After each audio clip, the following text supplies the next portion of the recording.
ഹൊൻസൂരിലെ ജ്വല്ലറിയിൽ തോക്ക് ചൂണ്ടി കവർച്ച 10 കോടിയുടെ വൻ കവർച്ചയെന്ന എഫ്ഐആർ 8.5 കിലോ സ്വർണ്ണവജ്ര ആഭരണങ്ങൾ കവർച്ച ചെയ്തെന്നും എഫ്ഐആർ പ്രതികൾക്കായി അന്വേഷണം ഊർജിതമാക്കി.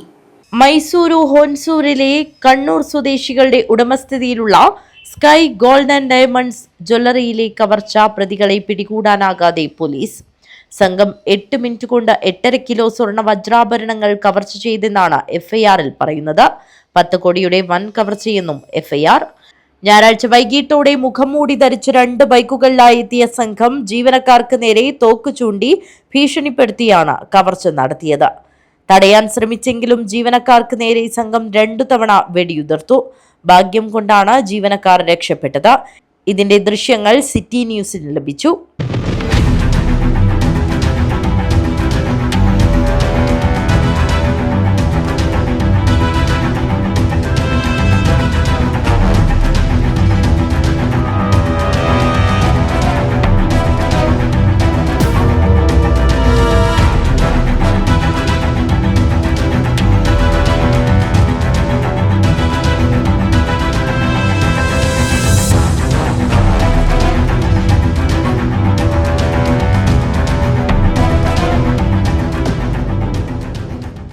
കവർച്ച നടത്തിയതിനു ശേഷം സംഘം കേരള ഭാഗത്തേക്കാണ് രക്ഷപ്പെട്ടത്.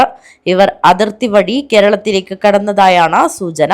അതേസമയം കവർച്ച നടന്ന 2 ദിവസമായിട്ടും പ്രതികളെക്കുറിച്ചുള്ള സൂചനകൾ ഒന്നും പോലീസിന് ലഭിച്ചിട്ടില്ല. ജ്വല്ലറിയിലെ CCTVയിൽ ലഭിച്ച ദൃശ്യങ്ങളിൽ കവർച്ചക്കാരുടെ മുഖം വ്യക്തമാകുന്നുണ്ട്. എന്നാൽ ഇവർ ആരാണെന്ന് കണ്ടെത്താൻ പോലീസിന് സാധിച്ചിട്ടില്ല. 5 അംഗ പ്രത്യേക സംഘത്തെ രൂപീകരിച്ചാണ് അന്വേഷണം.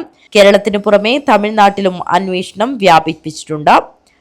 കവർച്ചക്കാർ ഹിന്ദിയിലും ഇംഗ്ലീഷിലുമാണ് സംസാരിച്ചത്. ഇത് അന്വേഷണത്തെ വഴിതെറ്റിക്കാനെന്നാണ് അനുമാനം. ആസൂത്രണം ചെയ്ത് നടപ്പിലാക്കിയ കവർച്ച എന്നാണ് പോലീസ് നിഗമനം. News desk, city news.